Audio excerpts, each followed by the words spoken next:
రక్తంలో చక్కెర స్థాయిలు 20 ఏళ్ల పైబడిన వారికి ఎవరికి పెరిగి షుగర్ వ్యాధి కనిపిస్తున్నా టైప్ 2 డయాబెటీస్ అంటారు.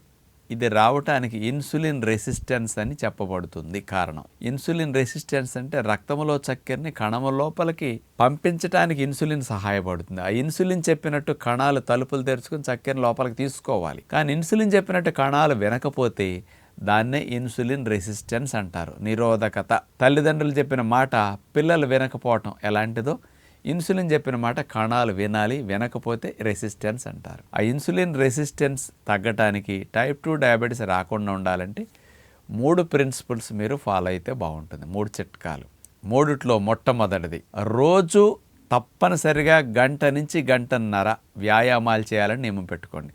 ఒక అరగంట డిన్నర్ తిన్నాక వాకింగ్ చేస్తే ఒక గంట అయినా ఉదయం ఆసనాలు, ఎక్సర్సైజులు, ఆటలు ఇట్లా ఏదైనా చేసుకోండి. గంట నుంచి గంటన్నర వ్యాయామం.